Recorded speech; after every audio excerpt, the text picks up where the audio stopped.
Pasé 71 años siendo buena con todo el mundo. Cociné, cuidé, renuncié a mis sueños y guardé silencio.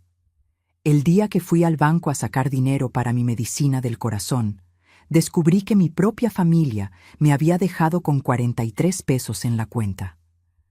Fue el día en que decidí que la abuelita buena onda había muerto.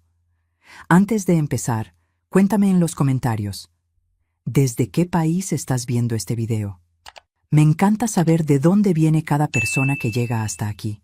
Tengo 71 años, manos que ya abrocharon los abrigos de 3 generaciones y un corazón que aprendió, demasiado tarde, que la bondad sin límites no es virtud. Es ingenuidad con un nombre bonito. Mi nombre es Odilia. Soy viuda desde hace 4 años.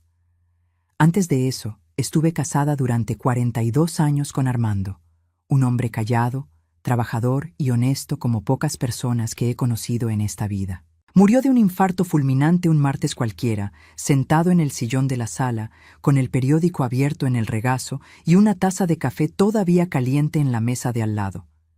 Cuando me di cuenta de que no estaba dormido, ya era tarde. El médico dijo que probablemente no sintió nada. Yo sentí por los dos. Todavía lo siento. La casa donde vivo está en un pueblo pequeño del interior de Querétaro, de esos que tienen un solo semáforo en la calle principal, y donde todo el mundo conoce el nombre de la perra de los vecinos. Una casa sencilla, de 3 recámaras, con patio de mangos y banqueta de piedra, que Armando puso ladrillo por ladrillo el año en que nos casamos. Él liquidó esta casa en 1998. Dijo que ningún hijo suyo dormiría bajo un techo rentado. Cumplió su palabra. Después de que él se fue, me quedé sola durante unos 8 meses. No completamente sola, porque tengo amigas, tengo mi huerto, tengo el viejo hábito de despertarme temprano y tomar café en el porche escuchando a los pájaros. Pero sola de la forma que importa, sin nadie a quien contarle el día, sin nadie con quien compartir el silencio de las 7 de la noche. Fue entonces cuando mi hijo Rodrigo me convenció de dejar que él y su familia se mudaran para acá. Rodrigo tiene 46 años. Es mi pilón, el hijo que nació cuando yo ya tenía 25 años de casada y pensaba que ya no vendría ninguno más. Armando decía que él llegó para ser la alegría de nuestra vejez, y lo fue por un tiempo. Es inteligente, tiene una forma de hablar que convence a cualquiera, y sonríe como sonreía su padre, con los ojos cerrándose un poco en las orillas. Aprendí muy tarde que la sonrisa bonita y el carácter no vienen necesariamente en el mismo paquete. Su esposa se llama Katia. 41 años, cabello siempre peinado de salón, uñas siempre arregladas. Una mujer a la que nunca vi barrer un piso o lavar un traste sin poner cara de que el destino la estaba maltratando. Ella tiene 2 hijas de una relación anterior. Isabel, de 24 años, y Patricia, de 22. Las 2 se vinieron con ellos en la mudanza. Claro que se vinieron. Rodrigo me presentó el plan una tarde de domingo, con la comida todavía en la mesa y el olor a pollo asado en el aire. Dijo que estaban pagando una renta demasiado cara, que su casa estaba lejos de la escuela de las niñas, que sería bueno para todos estar juntos, que yo no tenía por qué estar sola, que ellos me ayudarían con los gastos, con las compras, con todo. Dijo que la casa era grande y que la familia necesitaba estar unida. Yo escuché todo con ese corazón de madre que no sabe decirle que no al hijo más chico. Pensé en Armando. Pensé en cómo él siempre decía que una casa buena es una casa con gente adentro. Acepté. Se supone que se quedarían unos 6 meses, solo hasta que mejorara su situación. Se quedaron 2 años y 3 meses. En los primeros meses, hasta fue razonable. Katia hacía la cena a veces. Rodrigo arregló la llave del baño que goteaba. Las muchachas hacían ruido, pero los jóvenes son así. Yo me decía que era normal, que era familia, que era el precio de no estar sola. Pero fue Rodrigo quien sugirió la cuenta conjunta. Fue una tarde de marzo, casi un año después de que llegaran. Estaba sentado en la cocina, con el celular en la mano, y dijo que sería más práctico, que así él podría pagar los servicios sin molestarme, que yo no tenía que preocuparme por bancos, por pagos, por nada. Dijo que con mi pensión de maestra y su sueldo sería fácil administrar todo juntos. Dijo la palabra familia al menos 4 veces en esa plática. Mi pensión son 12,000 pesos al mes. No es una fortuna. Es el resultado de 32 años dando clases a niños de primer año. Deletreé el alfabeto con ellos, enseñé las tablas de multiplicar, recibí regaños de los padres y aguanté juntas de consejo con una sonrisa en la cara. Es poco dinero, pero es mío, y siempre me bastó porque Armando dejó la casa pagada y yo nunca fui de lujos. Firmé los documentos de la cuenta conjunta en el banco un jueves por la mañana. La señorita de la ventanilla era joven, con el cabello recogido y esa sonrisa de entrenamiento. Rodrigo se quedó a mi lado todo el tiempo, ayudándome a llenar los formatos, explicándome cada campo. Salí de ahí pensando que había hecho algo bueno, que había sido una buena madre. Durante los meses siguientes dejé de revisar el saldo. Rodrigo decía que todo estaba bien, que los pagos estaban al corriente, que había una pequeña reserva pero que estaba creciendo. Yo le creí. ¿Por qué no le creería? Era mi hijo. El día que lo cambió todo fue un jueves de agosto. Fui a la farmacia de la colonia a buscar mi medicina para la presión, la que tomo cada mes desde hace 6 años, cuando el cardiólogo dijo que mi corazón estaba pidiendo auxilio silencioso. Una pastilla al día, sin falta. El frasco cuesta 350 pesos. Le entregué la tarjeta a la farmacéutica, una señora llamada Concepción que me conoce por mi nombre desde hace años. Pasó la tarjeta, esperó, miró la maquinita, me miró a mí con ese gesto de quien va a darle una mala noticia a una persona mayor. Saldo insuficiente. Pensé que había entendido mal. Le pedí que probara de nuevo. Lo intentó. La misma respuesta. Pagué con el dinero que traía en la cartera, el dinero de emergencia que Armando siempre me enseñó a guardar doblado detrás de la foto en la billetera, ese que no tocas a menos que la situación se ponga difícil. Y la situación estaba difícil. Regresé a casa a pie, con el sol pegando fuerte en ese agosto seco, con la bolsa de la medicina en la mano y un peso en el pecho que no era del corazón, sino de entendimiento. Un entendimiento que no quería tener, pero que estaba llegando de todos modos, despacio y sin pedir permiso, como suelen llegar las cosas malas. Aún no sabía cuánto dinero había desaparecido, pero sabía que algo estaba muy, muy mal. Esa noche, Rodrigo llegó tarde. Katia estaba en la sala viendo una serie en el celular con audífonos. Las muchachas habían salido. Me fui a mi cuarto, me senté en la orilla de la cama y me quedé mirando la foto de Armando en el buró. Él sale en la foto con su mandil de parrillero, el que nos regalaron para nuestras bodas de plata. Está sonriendo, con los ojos entrecerrados como siempre. A veces tengo la impresión de que esa foto me mira de vuelta. Pregunté bajito, solo para mí. Armando, ¿qué está pasando con nuestro dinero? La respuesta vendría al día siguiente. Y sería peor de lo que imaginaba. El viernes por la mañana fui al banco antes de que nadie en la casa se despertara. Salí a las 7:30, con mi bolsa de cuero café que uso desde hace 12 años, mi suéter beige y los zapatos de agujeta que el ortopedista me mandó usar por el problema en el tobillo izquierdo. Tomé el camión en la esquina. Son solo 4 paradas hasta la sucursal, pero sentí cada una de ellas como si fuera a un lugar del que no regresaría siendo la misma. El banco abrió a las 8. Fui directo a la fila de atención a clientes. Tengo cuenta en este banco desde hace 23 años y me han atendido gerentes que ya se jubilaron, que se casaron, que tuvieron hijos. La joven que me atendió esa mañana se llamaba Fernanda. Debía tener unos 30 años, cabello castaño y un modo gentil de hablar que me hizo sentir acogida y avergonzada al mismo tiempo por estar ahí. Pedí ver el estado de cuenta de los últimos 12 meses, completo, impreso. Ella tecleó, miró la pantalla, luego me miró a mí, luego la pantalla otra vez. Hubo algo en la forma en que parpadeó que me dijo, antes de cualquier palabra, que las noticias no serían buenas. La impresora empezó a trabajar. Las hojas salieron, una tras otra, formando un montón que fue creciendo hasta que Fernanda las juntó con un clip y las deslizó sobre el escritorio con 2 dedos, como quien entrega algo pesado sin querer parecer que lo está entregando. Eran 23 páginas. Doblé todo, lo metí en la bolsa sin mirar ahí enfrente. Agradecí, salí.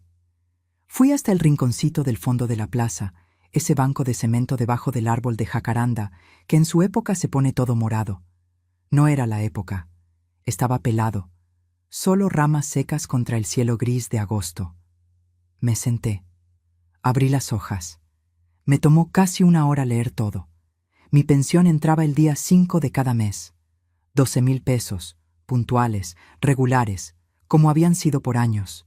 Lo que pasaba después fue lo que me destruyó por dentro, despacio, página por página, transferencias a la cuenta de Katia. Cada mes, sin falta, entre 2,500 y 3,500 pesos. A veces con la descripción súper, a veces sin descripción alguna.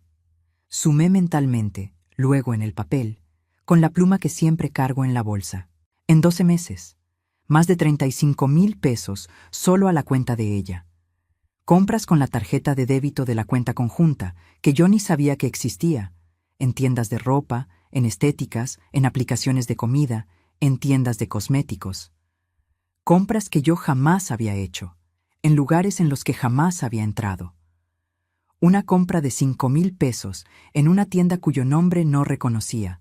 Un pleno martes, mientras yo estaba en casa cuidando mi huerto. Retiros en efectivo. 13 retiros a lo largo del año, todos entre 1,500 y 2,000 pesos, algunos de madrugada, uno a las 2:20 de la mañana de un jueves que ni recuerdo qué estaba pasando ese día. Transferencias a un número de cuenta que no conocía. Verifiqué el nombre, Vinicius Amorim. Nunca escuché ese nombre en mi vida. 5 transferencias, sumando casi 18,000 pesos. Busqué el nombre en el celular como mi nieta mayor me enseñó. No encontré nada. Al final de las 23 páginas, hice la cuenta final en el papel, con letra chiquita, sumando columna por columna como aprendí a hacer cuando daba clases de matemáticas. En 12 meses, mi cuenta había recibido más de 144,000 pesos entre mi pensión y el saldo que había al principio, lo que Armando dejó como reserva. El saldo actual era de 43,17 pesos. Me quedé mirando ese número por un tiempo que no sé medir. 43 pesos con 17 centavos. Era lo que había sobrado de un año entero.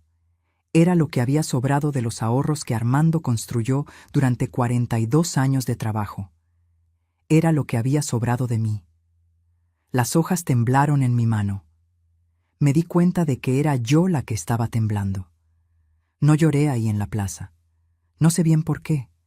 Creo que el impacto fue demasiado grande para caber en una lágrima. Así funciona con ciertos dolores. Son tan grandes que se quedan atorados en el pecho, calientes e inmóviles, esperando a que llegues a un lugar seguro para soltarse. Me quedé sentada en ese banco de cemento un rato más.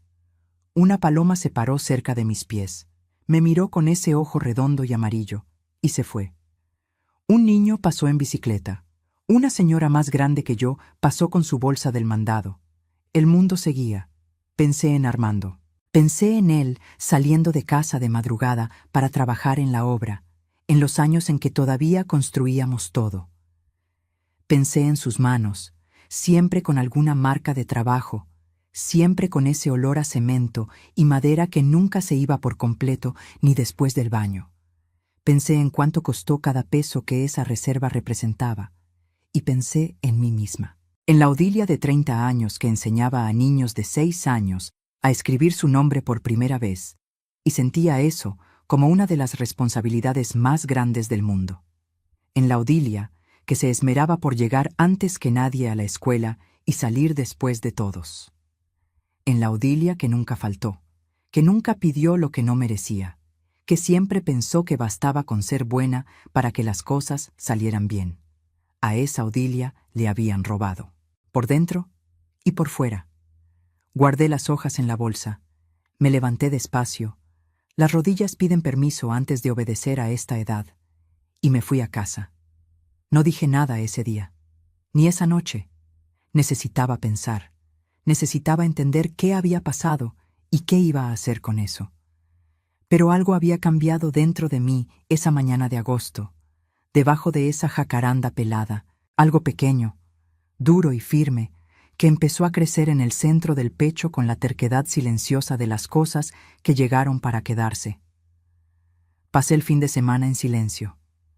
No era el silencio de siempre, ese silencio manso de quien vive sola con sus hábitos y su paz. Era un silencio de cálculo, de quien está mirando las piezas de un problema e intentando entender cómo encajarlas antes de actuar.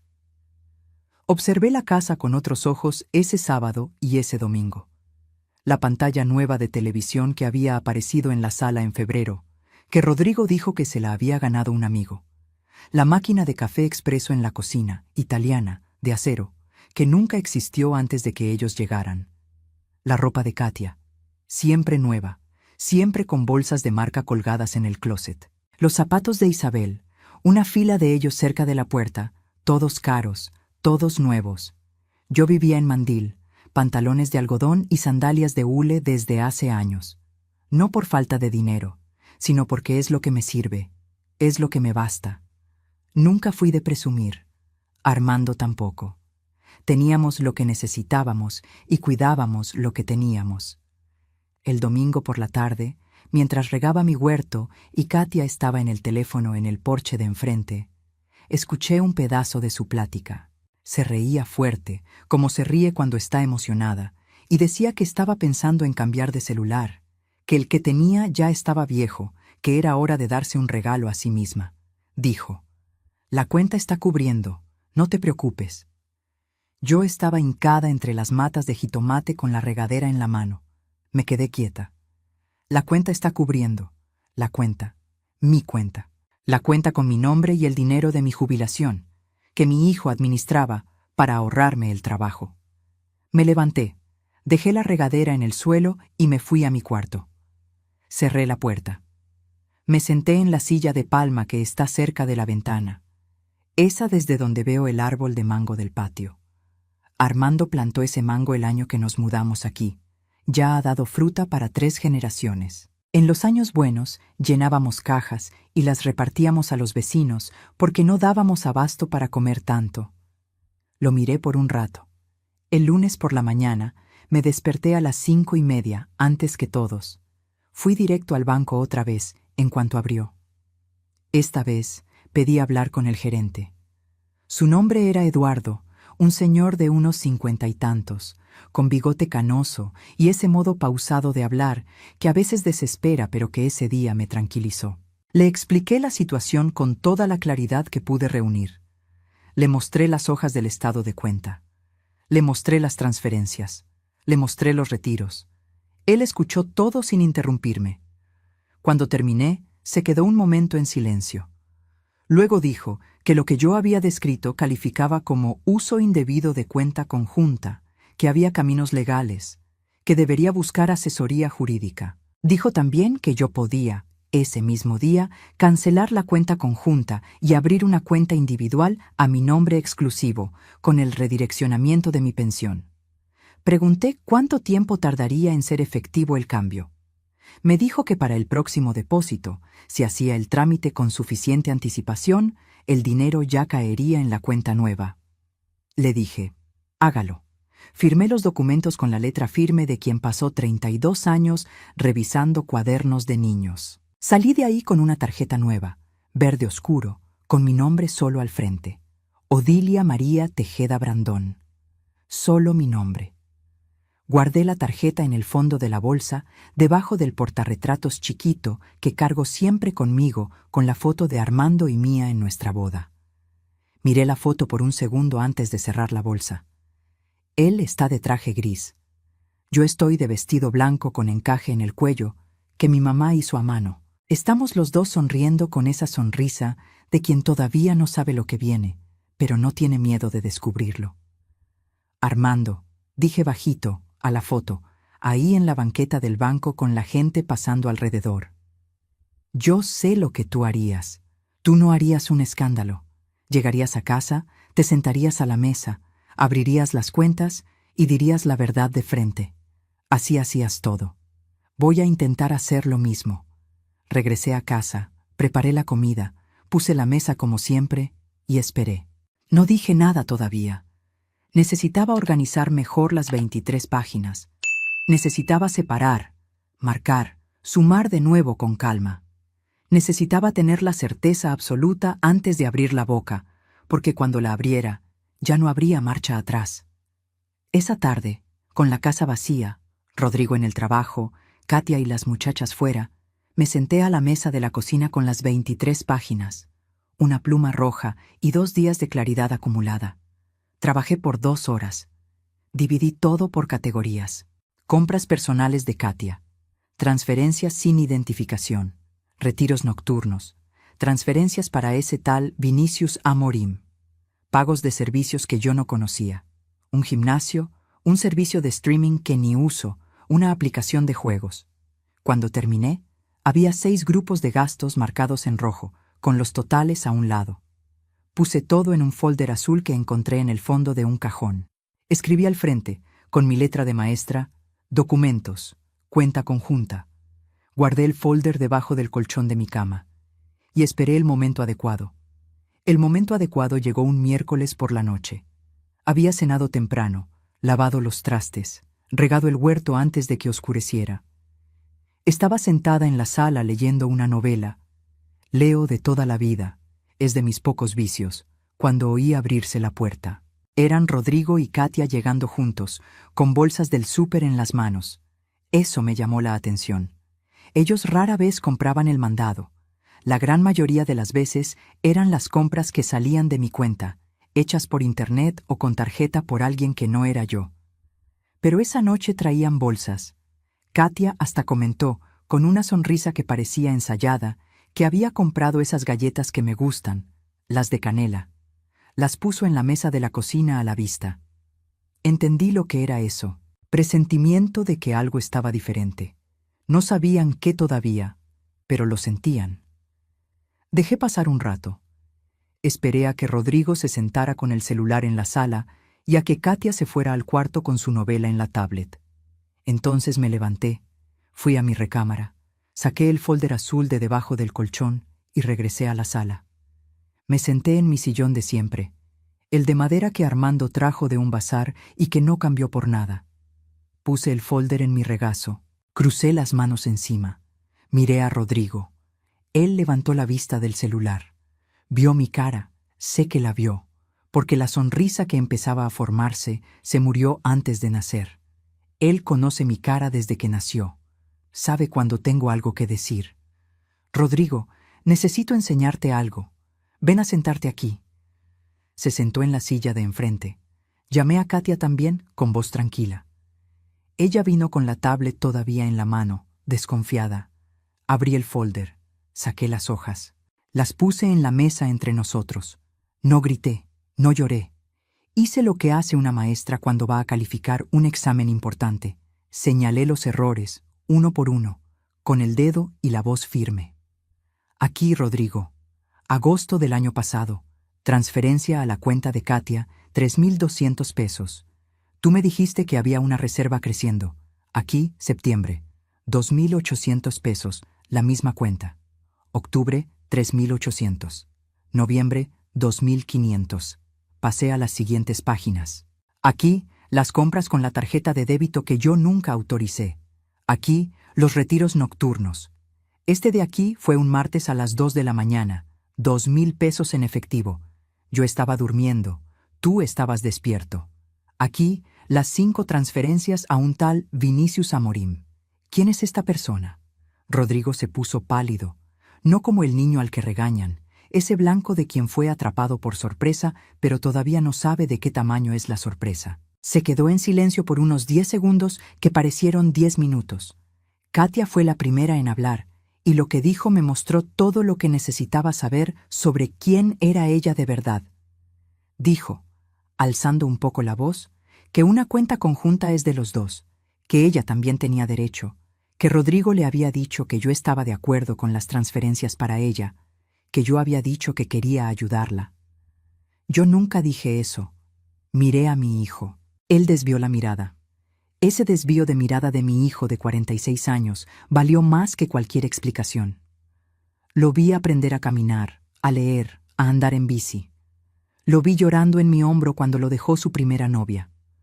Lo vi cargar el féretro de su padre con los hombros temblando. Y ahora lo veía desviar la mirada de su madre, porque había hecho algo de lo que no podía ni avergonzarse en voz alta. Continué. Hice el total. En voz alta, despacio, número por número. 144,000 pesos que entraron. 43 pesos con 17 centavos restantes. Casi 144,000 pesos gastados en 12 meses. De esos, calculé lo que eran gastos legítimos de la casa. Luz, agua, gas, internet, despensa básica. Desconté con generosidad. Sobró una diferencia de casi 80,000 pesos que no tenía explicación aceptable. Katia empezó a llorar. No como se llora cuando uno está arrepentido, como se llora cuando quieres cambiar de tema. Rodrigo se quedó mirando sus manos. Cerré el folder. Lo puse sobre la mesa y dije, con la voz que usé durante 32 años para terminar asuntos en el salón de clases: la cuenta conjunta se cerró ayer. Mi pensión irá a mi cuenta individual a partir del próximo mes. Mañana me darán una explicación sobre ese Vinicius Amorim. Y la semana que viene nos sentamos aquí de nuevo y platicamos sobre cómo van a funcionar las cosas de aquí en adelante. Porque como estaban, ya no van a seguir. Me levanté, tomé mi folder y me fui a mi cuarto. Cerré la puerta con cuidado, sin azotarla. No hacía falta. Lo que se había dicho ahí era lo suficientemente pesado sin necesidad de ruido. Me acosté. Miré el techo por un largo rato. Escuché, allá en la sala, el sonido apagado de una discusión entre ellos dos. Luego silencio. Luego el sonido de las puertas de los cuartos cerrándose. Solo entonces lloré. Lloré como uno llora cuando ya no tiene por qué aguantarse. De adentro hacia afuera, en silencio, con la mano en la boca para no hacer ruido. Lloré por mí. Lloré por Armando. Lloré por la ingenuidad que me costó tan caro. Pero antes de dormir, sentí también esa cosa dura y firme en el pecho que había empezado en la plaza debajo de la jacaranda. Estaba más grande ahora. A la mañana siguiente, Rodrigo tocó a mi puerta. Entró con cara de no haber dormido bien, ojeroso, despeinado. Se sentó en la orilla de la cama, de la misma forma que se sentaba cuando era niño, y había hecho algo malo y necesitaba contarlo antes de que yo me enterara por otro lado. Me contó sobre Vinicius. Era un amigo de la infancia de Rodrigo, de esos que la vida va separando pero que nunca desaparecen por completo. Había puesto un negocio que no pegó, se llenó de deudas y pidió ayuda. Rodrigo lo había ayudado sin decirme nada porque sabía que yo no lo aprobaría, que diría que era dinero que no le pertenecía dar, que había otras formas. Las 5 transferencias fueron a lo largo de 4 meses, escondidas entre otros gastos para que yo no me diera cuenta. Escuché todo. Cuando terminó, le pregunté una sola cosa. Le pregunté si me había pedido permiso para usar mi dinero. Dijo que la cuenta era conjunta, que pensaba que tenía derecho. Le dije que una cuenta conjunta no es licencia para gastar el dinero del otro sin hablarlo, que un derecho no es lo mismo que un permiso, que lo que había hecho con el dinero de Vinicius era diferente a lo que Katia había hecho con las compras y los retiros, pero que eran del mismo tamaño en términos de respeto. Ninguno. Intentó argumentar. Levanté la mano, como cuando pedía silencio en clase. Cerró la boca. Hay cosas que se quedan en el cuerpo de uno sin importar la edad.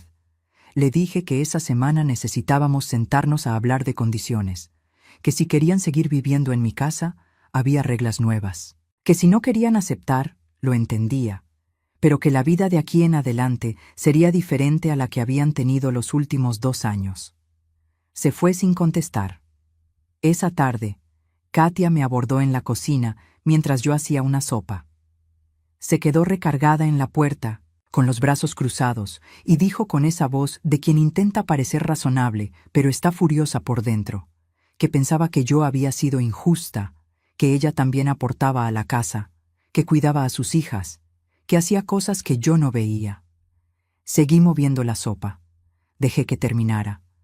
Luego le pregunté cuándo había sido la última vez que había lavado un baño. No contestó. Le pregunté quién pagaba el agua, la luz, el internet. Dijo que esas cosas eran responsabilidad de Rodrigo. Le pregunté de dónde venía el dinero de Rodrigo. Miró hacia un lado. Le dije, sin dejar de mover la sopa, que 35,000 pesos en transferencias a su cuenta en 12 meses no era aportación. Era extracción. Y que si tenía dudas sobre la diferencia entre ambas cosas, se lo podía explicar con más detalle cuando tuviera tiempo y disposición para escuchar. Se salió de la cocina. Oí la puerta de su cuarto cerrarse con una fuerza que no llegó a ser portazo, pero claramente quería serlo. Al día siguiente, Isabel, la hija mayor de Katia, me detuvo en el pasillo. Tenía esa expresión de quien trae un recado que no pidió llevar, toda apenada, con la mirada esquiva. Dijo que su mamá estaba destrozada, que había sido muy duro, que la familia había pasado por momentos difíciles y que esperaba que yo pudiera ser comprensiva. Miré a esa muchacha de 24 años que había vivido en mi casa por 2 años y nunca me había preguntado cómo estaba. Nunca se había sentado a tomar un café conmigo. Nunca se había aprendido mi segundo nombre. La miré con toda la calma que 71 años de vida me dieron. Le dije que comprendía que la situación era difícil para la familia. Le dije que había sido difícil para mí también, especialmente la parte de descubrir que el dinero que Armando había guardado con mucho sacrificio se había usado sin mi conocimiento ni consentimiento. Le dije que esperaba que ella también comprendiera, ya que estaba pidiendo comprensión. No dijo nada más. Se fue a su cuarto. El jueves de esa misma semana, nos sentamos los 3 a la mesa de la cocina. Yo, Rodrigo y Katia. A las muchachas no las llamamos. Era asunto de adultos. Puse un cuaderno abierto en la mesa, una pluma al lado. Dije que había 2 opciones. La primera era que se quedaran, pero con condiciones claras. Una aportación mensual fija de 5,000 pesos, dividida entre Rodrigo y Katia, para cubrir gastos de la casa. Compras de despensa separadas de las mías. Ningún acceso a ninguna de mis cuentas, bajo ninguna circunstancia. Y una plática honesta sobre lo que se había gastado, con un plan para devolverlo, aunque fuera de poco en poco. La segunda era que buscaran otro lugar donde vivir.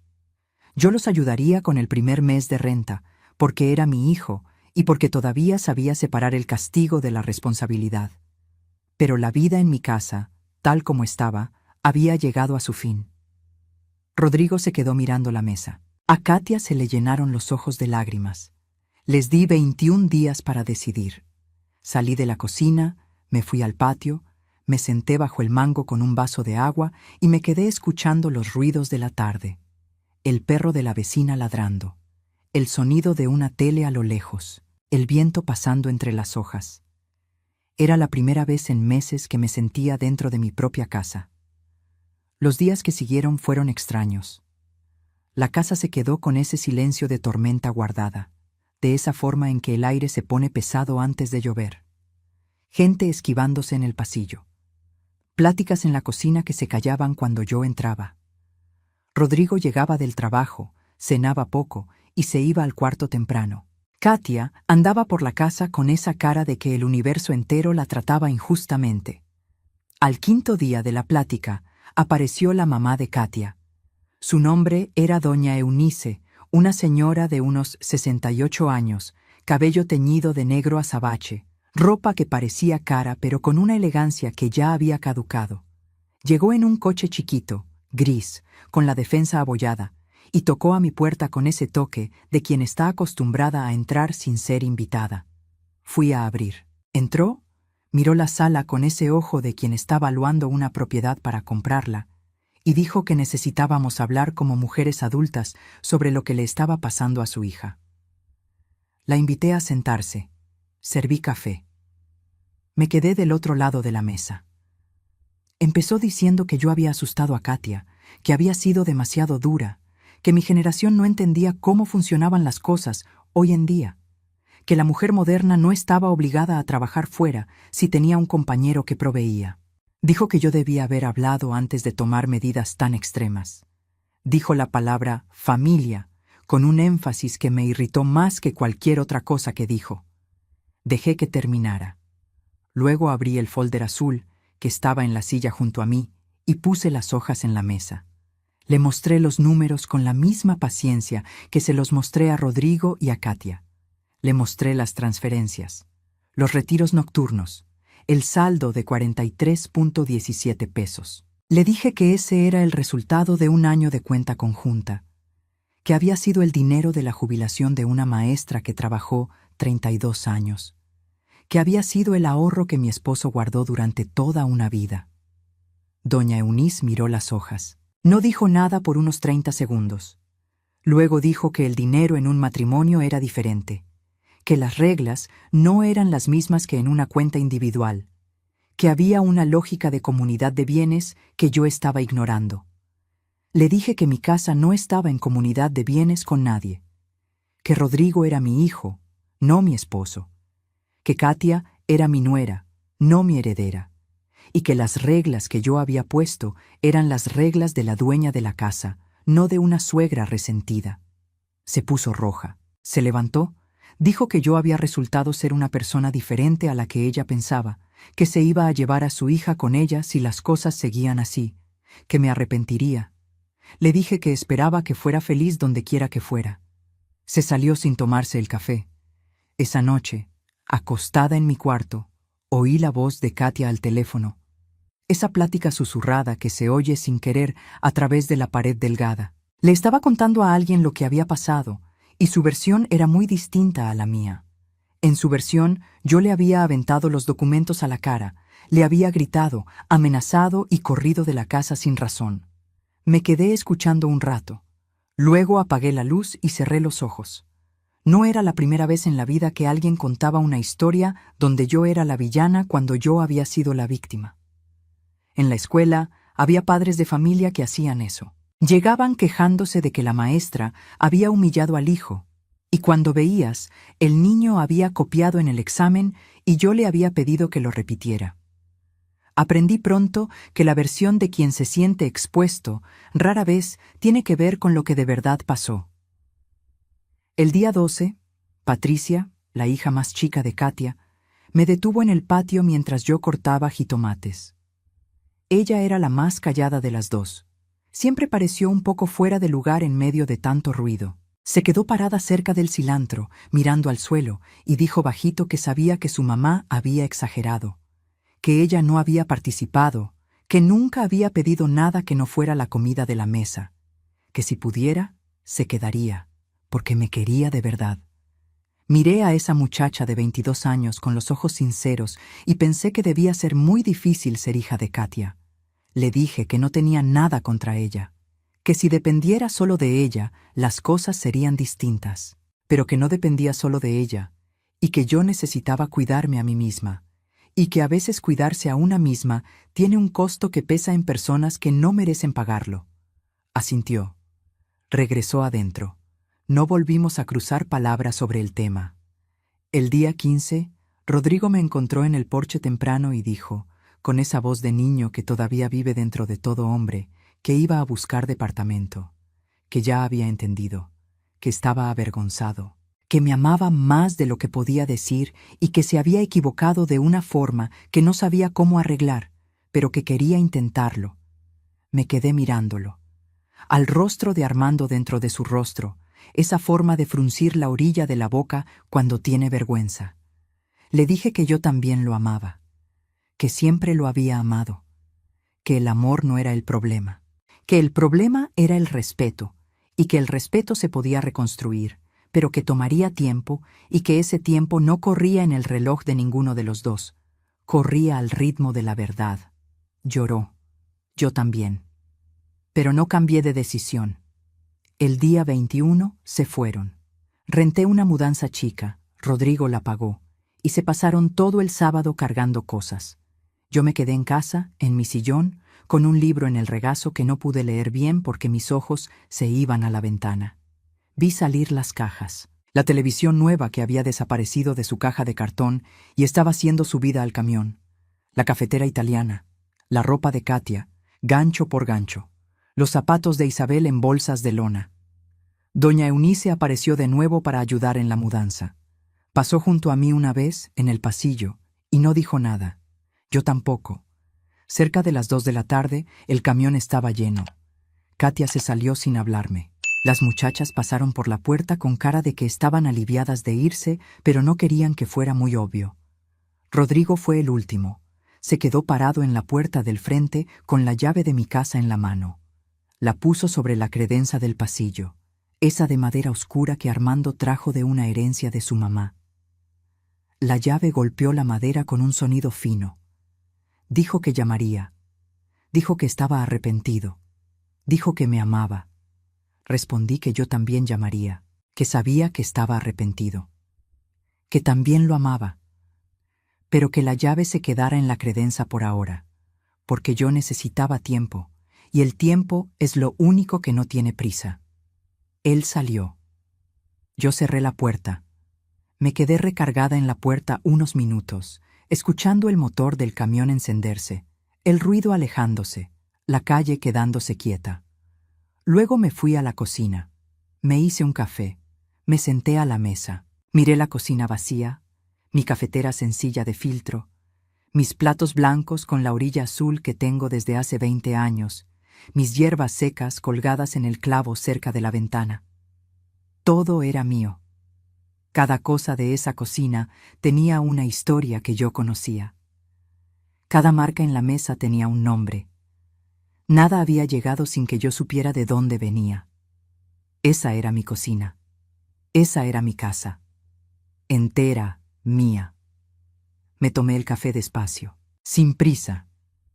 Esa noche dormí con la puerta abierta por primera vez en 2 años. Había cerrado mi cuarto con llave por hábito durante todo ese tiempo, sin siquiera notar cuándo había empezado el hábito. El cuerpo va aprendiendo a protegerse antes de que la cabeza entienda lo que está pasando.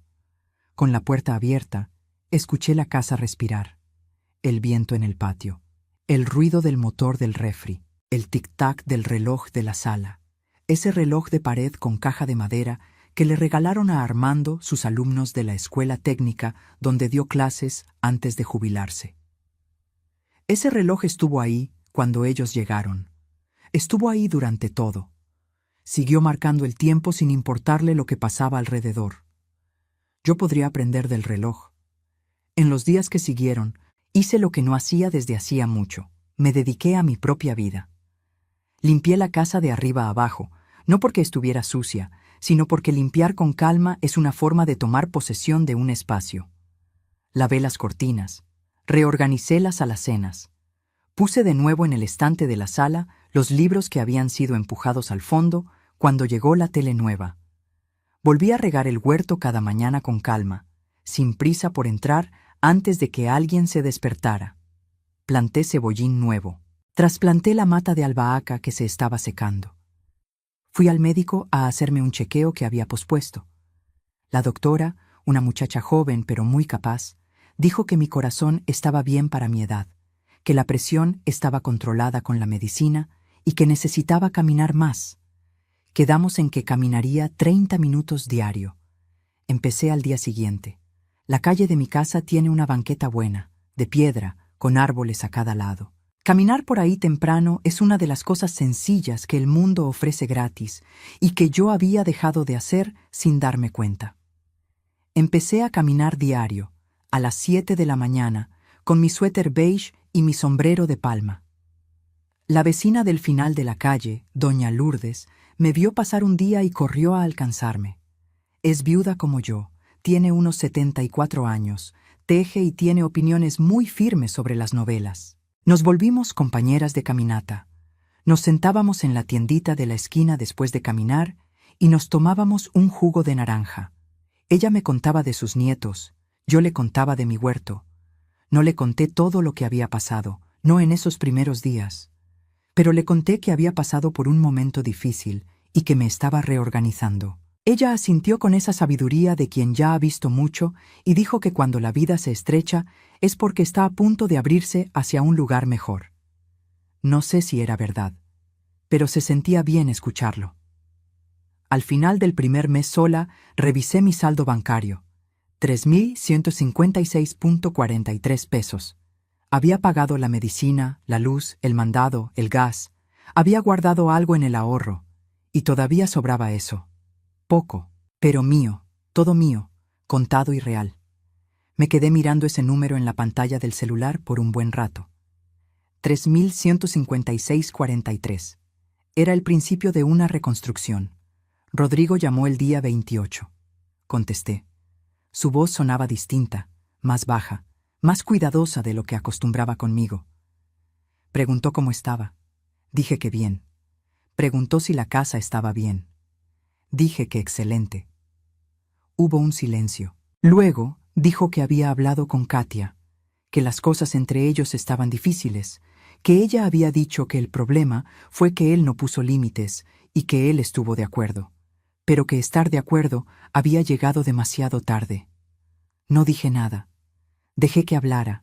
Dijo que había buscado a una psicóloga, que había ido a su primera sesión la semana anterior, que se había dado cuenta de cosas sobre sí mismo que no habían sido fáciles de ver, que creció creyendo que cuidar era lo mismo que resolver, que cuando alguien tenía un problema, tú se lo resolvías, que pedir ayuda era debilidad y que prestar dinero era amor. Dijo que había aprendido eso de la forma equivocada, por ósmosis, y que estaba intentando desaprenderlo. Dijo, por último, que sabía que había usado mi dinero para darle gusto a la mujer que amaba y para ayudar a un amigo, y que lo había hecho a mis costillas sin preguntarme, y que ahora entendía que eso no era amor por mí, era conveniencia disfrazada de amor. Me quedé en silencio un momento después de que terminó. Le dije que era una de las cosas más honestas que le había oído decir en su vida, que estaba orgullosa, que orgullosa no quería decir que todo estuviera bien, que reconstruir la confianza tomaba tiempo y que el tiempo era lo que teníamos los dos, siempre y cuando siguiéramos siendo honestos. Le pregunté si quería venir a tomar café conmigo el sábado. Dijo que sí. Vino solo el sábado por la mañana. Nos sentamos en el porche, con el mango afuera y los pájaros en los cables, y tomamos café con pan de elote que hice temprano. Estuvimos platicando 2 horas, sobre su padre, sobre su infancia, sobre cómo a veces repetimos los errores que juramos que no íbamos a cometer. No hablamos de los 80,000 pesos, no todavía, pero yo sabía que un día lo haríamos. Y cuando lo hiciéramos, sería una plática de adultos que se respetan, no de hijo y madre donde uno de los dos cede por puro amor. En los meses que siguieron, la vida fue regresando al lugar que siempre debió ocupar, el mío. Seguí las caminatas con doña Lourdes, seguí con el huerto, volví a tejer, algo que había dejado porque la casa siempre estaba demasiado ruidosa para la paz que el tejido exige. Hice una manta entera durante el invierno, azul oscuro con rayas grises, y la doné a la campaña de cobijas de la escuela que fue mía durante 32 años. Fui al banco en marzo y hablé con Eduardo sobre invertir una parte de mi pensión en algo seguro que rindiera un poquito más. Me explicó las opciones con paciencia. Elegí lo que entendí, nada complicado. Salí de ahí sintiendo que había tomado una decisión financiera por mi cuenta por primera vez en 2 años. En abril, Rodrigo me ayudó a cambiar la chapa de la puerta del frente. No porque la necesitara, sino porque era hora. Algo simbólico, de esas cosas que uno hace para marcar que un ciclo se cerró y otro empezó. En mayo cumplí 72 años. Pasó discretamente, como me gusta. Rodrigo vino. Patricia, la hija más chica de Katia, me mandó un mensaje que me sorprendió por su sinceridad. Doña Lourdes apareció con un pastel que hizo ella misma, de chocolate con maracuyá, y nos lo comimos en el patio bajo el mango con el sol de mayo pegando de lado. No fue la fiesta grande que algunas personas tienen, pero fue exactamente lo que yo quería. Gente que eligió estar ahí. No gente que estaba ahí por conveniencia, porque vivían en mi casa o porque necesitaban algo de mí. Esa noche me senté en mi sillón de madera, el que Armando trajo del bazar, y me quedé en silencio un buen rato. Pensé en todo lo que había pasado desde agosto del año anterior. La tarjeta rechazada en la farmacia, las 23 páginas, el número 43.17, el folder azul en la mesa de la cocina, la cara de Rodrigo cuando desvió la mirada, la llegada y salida de doña Eunice, el camión de mudanza saliendo el sábado por la tarde.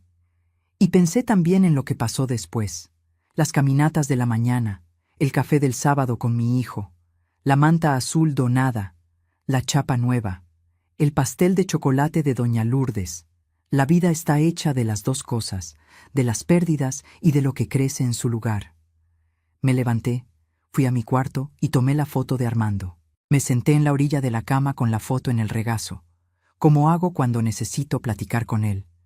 Le dije que había descubierto que el amor sin respeto no es amor, es hábito, que la bondad sin límites no es virtud, es agotamiento con nombre bonito, que me había tardado 71 años en entenderlo, pero que entender tarde es mejor que no entender nunca.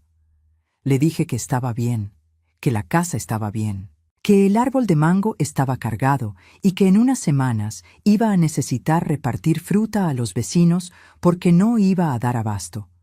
Puse la foto en su lugar, me acosté, apagué la luz. Afuera, el reloj de la sala marcaba el tiempo con la misma regularidad de siempre, sin importarle lo que pasó, sin juzgar lo que estaba por venir, solo marcando, solo siguiendo adelante. Cerré los ojos. Mañana despertaría temprano. Tomaría mi café en el porche, vería a los pájaros en el mango, caminaría con doña Lourdes, cosecharía jitomates. Viviría el día como si fuera mío, porque era mío, entero, sin tener que rendirle cuentas a nadie. Eso era libertad, no la libertad ruidosa que se anuncia. La libertad silenciosa de quien sabe que la casa es suya, la vida es suya, el tiempo es suyo, que ella es suficiente para sí misma, que siempre lo fue. Si llegaste hasta aquí conmigo, quiero decirte algo. No estás sola ni solo. Cada persona que pasa por algo así merece escucharse, respetarse y recuperarse. No es crueldad poner límites, es supervivencia, es amor propio, es lo más honesto que puedes hacer por ti mismo. Si esta historia tocó algo que tú cargas, déjalo en los comentarios. Quiero saber qué sentiste, qué has vivido, qué cambiaste o qué estás intentando cambiar todavía. Suscríbete al canal para recibir más historias como esta.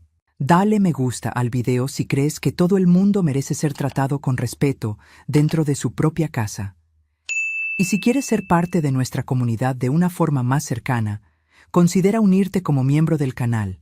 Es ahí donde platicamos de verdad, sin filtros, con cariño. Cuídate. Tú vales mucho más que aquello que te quitaron.